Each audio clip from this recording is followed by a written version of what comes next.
Hoje é terça-feira, 1º de setembro de 2020. Nós estamos desenvolvendo o tema Servindo ao Próximo e um dos aspectos que agora estamos destacando é a aprendizagem, o aprender a servir. E no enfoque que vamos dar a este aspecto, nós vamos apresentar as bases bíblicas para a transformação. Nós devemos buscar a perspectiva de Deus para o aprendizado. Nós estamos ressaltando que precisamos aprender a servir. Por isso, gostaríamos de ver o que a Bíblia diz quanto a isso. E duas doutrinas em particular formam nossos conceitos sobre o aprendizado, conceitos bíblicos. E essas duas doutrinas são a graça comum e o sacerdócio de todos os crentes. Vamos ver primeiro, portanto, a graça comum. Em síntese, graça é a bondade e a generosidade que Deus oferece a quem não as merece. A Bíblia fala em dois tipos de graça. Ambas vêm de Deus. A graça especial, também chamada de graça eficaz, que refere-se ao fato de Deus tornar a salvação disponível aos pecadores, como por exemplo o apóstolo Paulo afirma em Efésios capítulo 2, versículos 8 e 9, onde nós lemos: porque pela graça sois salvos mediante a fé, e isto não vem de vós, é dom de Deus, não de obras, para que ninguém se glorie. Com extrema generosidade, Deus partilhou sua bondade conosco para nos oferecer a salvação por meio da fé em Cristo Jesus. Enquanto a graça especial beneficia somente aqueles que creem em Cristo, a graça comum se refere às muitas maneiras de Deus beneficiar todas as pessoas de todos os lugares. Como, por exemplo, em 2 Tessalonicenses, capítulo 2, versículos 6 e 7, nós vemos que o Espírito de Deus refreia as forças do mal de forma que certa dose de lei e ordem são mantidas. Nós podemos ver em Mateus, capítulo 5, 45 e Atos 14, versículo 17, que Deus faz chover sobre justos e injustos. No Salmo 145, versículos 8 e 9, nós lemos que Deus refreia a sua ira contra o mal por ser generoso em bondade e amor. E em Gênesis capítulo 6, versículo 3 e Romanos 2, 4, nós observamos que Deus retém o julgamento imediato, dando oportunidade a todos de reconhecerem o seu pecado e se arrependerem.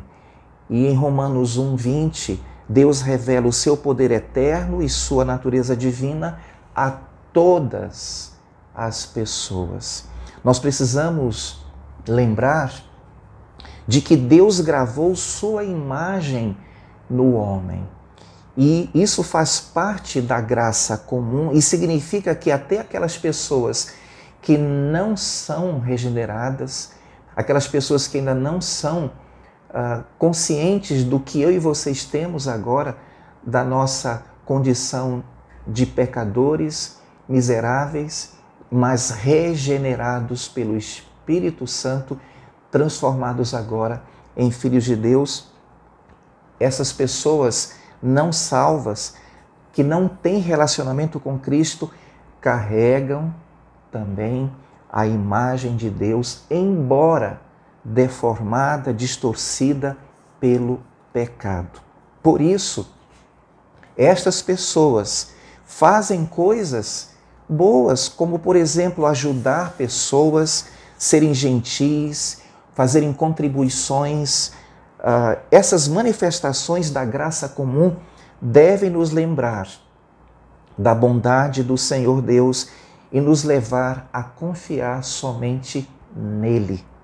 Além disso, vale ressaltar que todas as pessoas podem contribuir para o bem da sociedade.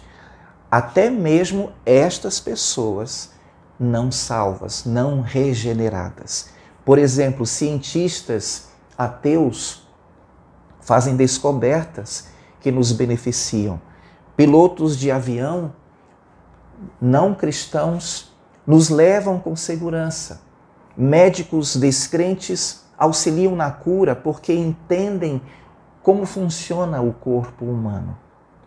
Mecânicos, dentistas, engenheiros, agricultores, todos são abençoados por Deus, mesmo não o reconhecendo como seu Criador. Isso é a graça comum. Mas que isso tem a ver com o aprendizado e com o fato de ministrarmos de uma forma eficaz? Irmãos, em virtude de serem essas pessoas também criadas à imagem de Deus e por causa da graça comum, elas podem contribuir para o nosso aprendizado. A maioria de nós conta somente com os irmãos em Cristo para obtermos informações de que precisamos. E, em geral, menosprezamos as pessoas que não estão no nosso ambiente, de conforto, digamos assim.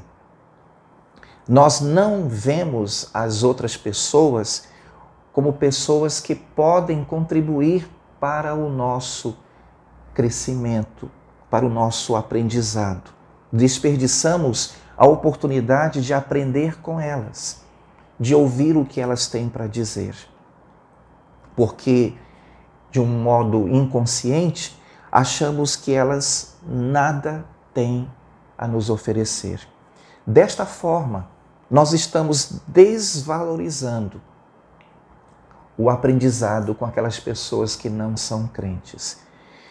E o resultado disto é que quando nós tentamos falar a estas pessoas do amor de Deus e do perdão que Deus está oferecendo a estas pessoas por meio de Jesus Cristo, a conversa vai soar estranha. Anunciar, pregar, falar de Jesus se encaixa perfeitamente em todos os contextos, mas nós precisamos aprender como expressá-los no contexto local.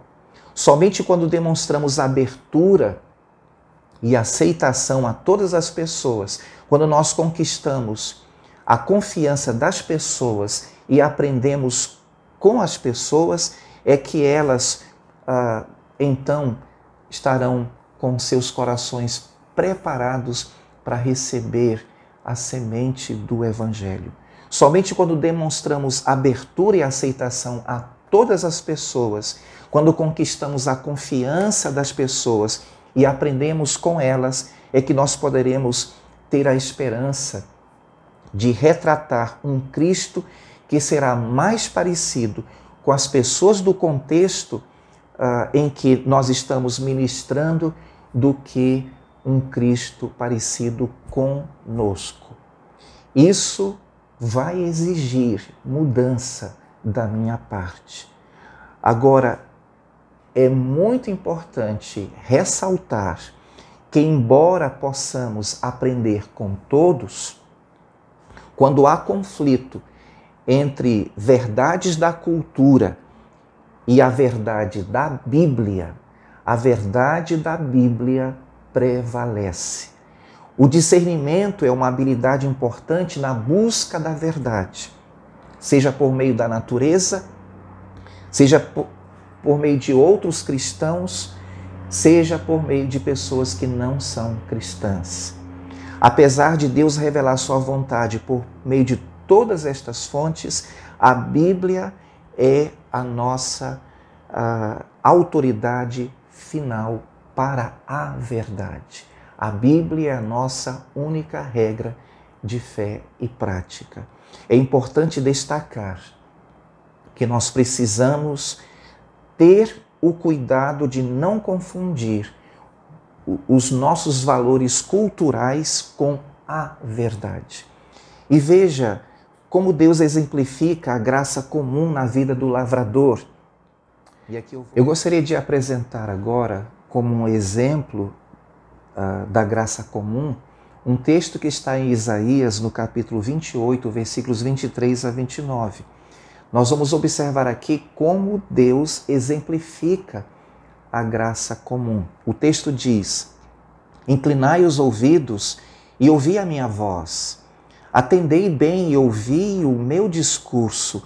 Porventura lavra todo dia o lavrador para semear? Ou abre e desterroa todo dia a sua terra? Não é antes assim. Quando já tem nivelado a sua superfície, então espalha nela ervilhaca e semeia cominho, ou lança nela o melhor trigo ou cevada escolhida ou centeio, cada qual no seu lugar? O seu Deus o ensina e o instrui acerca do que há de fazer. Porque a ervilhaca não se trilha com o trilho, nem sobre o cominho passa a roda de carro, mas com uma vara se sacode a ervilhaca e o cominho com um pau. O trigo é esmiuçado, mas não se trilha continuamente, nem se esmiuça com as rodas do seu carro, nem se quebra com os seus cavaleiros. Até isto procede do Senhor dos Exércitos, porque é maravilhoso em conselho e grande em obra. O que nós observamos aqui neste texto de Isaías é que ele nos apresenta um cenário que os seus contemporâneos eram capazes de visualizar. Eles já haviam observado isso centenas de vezes. No entanto, Isaías força o leitor a pensar em Deus por intermédio da rotina do lavrador. O lavrador ara o seu campo, mas não continua a fazer isso repetidamente. Por quê? Quando ele sabe que a terra está pronta, como ele sabe o que fazer a seguir e quando? De onde vem esta sabedoria? Deus partilha seu conhecimento e sabedoria generosamente com as suas criaturas. É o que o texto está nos mostrando aqui. Agora, o problema surge quando as criaturas se recusam a vê-lo como fonte de seus conhecimentos e deixam de agradecê-lo por isso. Veja lá em Romanos capítulo 1, versículos 21 a 23, o que o apóstolo Paulo nos diz. Embora os incrédulos reprimam a verdade, eles continuam sendo a imagem de seu Criador e são recipientes de sua graça comum. Portanto, têm capacidade de saber transmitir as coisas que Deus revelou a eles. Graça comum significa que temos de aprender a respeito das pessoas, a partir do que elas dizem e com elas. Não importa em que ponto se encaixem no espectro da fé, sejam quais forem os seus contextos. A doutrina da graça comum nos ensina a colher verdades de todas as fontes do mundo de Deus e assim, como embaixadores de Cristo, estarmos prontos para semear o Evangelho no coração dos perdidos. Desejo a vocês um excelente dia na presença do Senhor.